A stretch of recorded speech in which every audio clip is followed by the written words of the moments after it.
प्राची।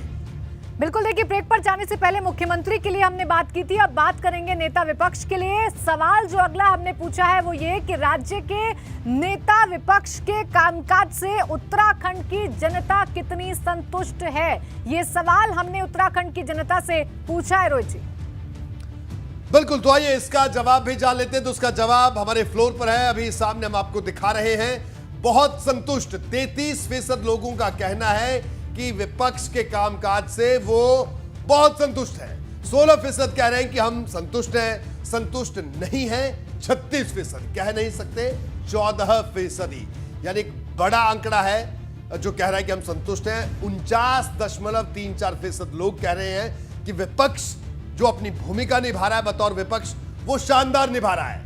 और संतुष्ट नहीं है 36% लोग और कह नहीं सकते 14% लोग, यानी बड़ी आबादी कह रही है कि हम विपक्ष जिस तरह की भूमिका निभानी चाहिए वो निभा रहा है।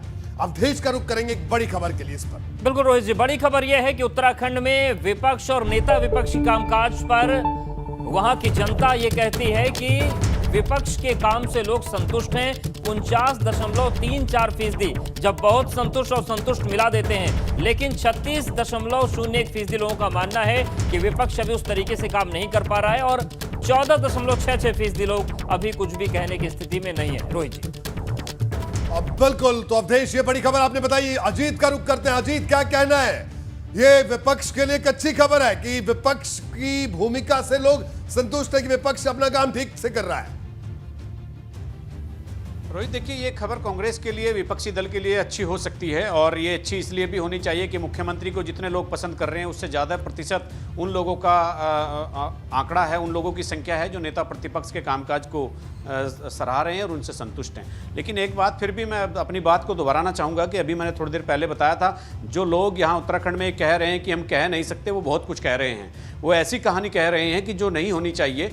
और नेता प्रतिपक्ष चूंकि यहाँ पर बहुत अनुभवी नेता हैं और पहले मुख्यमंत्री को छोड़ करके अधिकतम पद उनके पास सरकार में रहे हैं और उनका अनुभव है सदन से सड़क तक, उनका एक लंबा चौड़ा उत्तर प्रदेश के ज़माने से उनका अपना जो एक ओरा बना हुआ है, एक बड़ा स्ट्रेचर है उनका पॉलिटिकल यहाँ पर उत्तराखंड में। और जितनी लोगों की राजनीति की पूरी करने की वो होती है, जितनी लोगों की उम्र होती है, उनकी राजनीति में उम्र निकल गई है उतना लंबा अनुभव उनके पास, उनका व्यापक अनुभव है, तो इसीलिए इतने लोग उनको पसंद भी कर रहे हैं। लेकिन ये एक भारतीय जनता पार्टी के लिए सोचने वाली बात है कि उनके मुख्यमंत्री जो नेता सदन है, मुख्यमंत्री हैं, उससे ज्यादा लोग नेता प्रतिपक्ष को पसंद कर रहे हैं। तो ये एक वाकई भारतीय जनता पार्टी के लिए चिंता करने वाली बात है। और कांग्रेस थोड़ा खुश हो सकती है, लेकिन कांग्रेस की स्थिति भी ठीक होने में मुझे लगता है कि भी बहुत समय लगेगा। और फिर एकजुटता, बिल्कुल सही अजीत, आपने कहा कि जो 14% का आंकड़ा है वो भी बहुत कुछ कह रहा है कि 14% लोग अगर ये कहें कि हम कुछ नहीं कह सकते और अगर हम कहीं वोट में ये तब्दील होता तो वो आंकड़ा कुछ भी उलटफेर कर सकता है। बहरहाल सूर्यकांत धस्माना जी के पास चलेंगे। धस्माना साहब, क्या कहेंगे आप? कांग्रेस के लिए ये खुश होने वाली खबर है, सर्वे का जो जवाब आया है।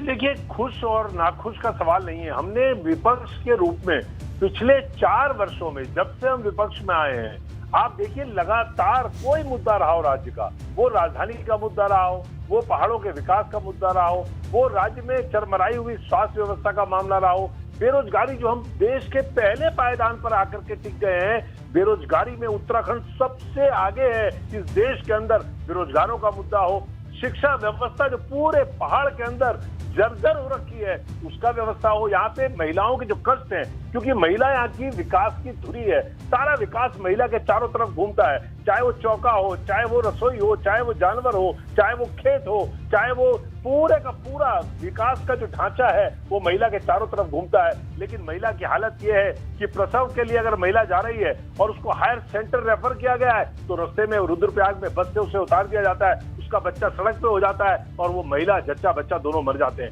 ये प्रदेश की हालत है, तस्वीर है। इसलिए हम तमाम मुद्दों पर हमने जो भूमिका विपक्ष की निभानी चाहिए थी उस विपक्ष की भूमिका को और रचनात्मक विपक्ष के रूप में कोविड काल में, पहले कोविड से लेकर के और दूसरी लहर तक आप देखें कि राज्य के अंदर आज भी अगर आपको जनता के बीच में कोई मास्क बांटता हुआ नजर आएगा, कोई पका हुआ खाना बांटता नजर आएगा, कोई खाने का राशन का पैकेट आपको देता हुआ नजर आएगा, तो वो केवल कांग्रेस नजर आएगी। कांग्रेस ने रचनात्मक विपक्ष की भूमिका को बड़े इससे कायदे से इस प्रदेश के अंदर निभाया है। मैं समझता हूं कि जो प्रदेश की जनता इस समय वो परिवर्तन के मूड में है।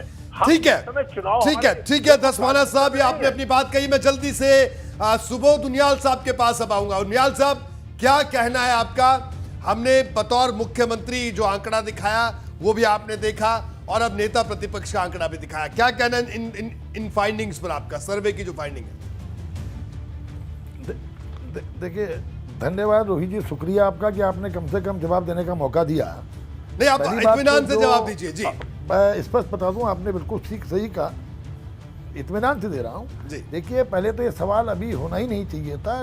2 महीना गिना चुना मुख्यमंत्री जी को आए हुए हुआ है, बिल्कुल बिल्कुल। और 2 महीना कोविड के शरण में हो गया। ये कोविड काल खत्म होने के बाद आप ये सर्वे कराते तो आंकड़े आपको इससे बहुत ज्यादा बड़े मिलते जी। क्योंकि इस समय सरकार का, मैंने आपसे कहा कि कुछ ही दूसरे काम में फोकस ना होकर कोविड की लड़ाई को जीतने का है। और जो मेरे विद्वान मित्र अभी कह रहे थे, मेरा सालिया लगते हैं वैसे तो, अभी जो ये आरोप लगा रहे थे स्वास्थ्य सेवाओं का, अभी इन्होंने कहा कि प्रसव रास्ते में हो जा रहा है। अरे भाई, क्यों ये झूठ बोलते हुए शर्म नहीं आती? इस राज्य में 2 चुनाव आपने जीते, दूसरा हम जीते हैं, और 10 वर्ष आपने राज किया, 9वां साल हमारा है। अगर प्रसव में, क्या वो इसी पिछले 4 साल से महिला रास्ते में प्रसव करके बच्चा देने लगी? मैं आपको एक आंकड़े देना चाहता हूँ रोहित जी। इस राज्य में इन्होंने कहा फेज 1 के बाद फेज 2 के लिए तैयारी नहीं की। फेज 1 के समय हम लोगों के पास जो total number of oxygen beds थे वो 673 थे। मार्च 21 में हमारे पास 3343 ऑक्सीजन बेड हमने तैयार किए। हमारे पास जो अगर आईसीयू थे वो मार्च 20 में 216 हमने आईसीयू बना पाए थे। इस बार मार्च 21 तक हमारे 780 हुए, और मई 21 में हम 1500 आईसीयू के साथ इस समय बहुत तेजी से आगे बढ़े। इसी तरह जो हमारे पास सिलेंडर्स थे, सिलेंडर्स हमारे पास 1193 थे मार्च 20 में, 9900 हमारे पास मार्च 21 में हुए, और आज हम 10,300 सिलेंडर्स के साथ लोगों के जीवन को बचाने का काम कर रहे हैं। इसी तरह कंसंट्रेटर्स हमारे राज्य में 275 थे मार्च 20 में, जो बढ़कर के 1275 हुए थे ये मई 21 में, और आज 2293 सिलेंडर्स के साथ भी हम लोगों के जीवन की रक्षा करने की लड़ाई में पूरा की तन्मयता के साथ लगे हैं। इसी के साथ साथ एक ऑक्सीजन प्लांट राज्य में था, आज हमने सारे डिस्ट्रिक्ट हॉस्पिटल्स को, आज हमने अपने संयुक्त चिकित्सालयों को, और इवन CHC में भी हम ऑक्सीजन प्लांट लगाने जा रहे हैं, ताकि फेज 3 अगर आता है तो भी उस जंग को जीत सके। डॉक्टर्स की संख्या मैंने आपको बताई, पूछिए मेरे विद्वान मित्र से, जब इनकी सरकार 2017 में गई, इस राज्य में डॉक्टर की संख्या क्या थी? आज उससे कई गुना ज्यादा डॉक्टर्स को हमने लगाने का काम किया। सरकार कोविड, मैंने आपसे कहा कि इस समय सरकार की प्राथमिकता, मुख्यमंत्री जी की प्राथमिकता, हर विधायक की प्राथमिकता, हर मंत्री की प्राथमिकता आज कोविड की जंग को जीतने की है, और सबसे सहयोग हमने मांगा।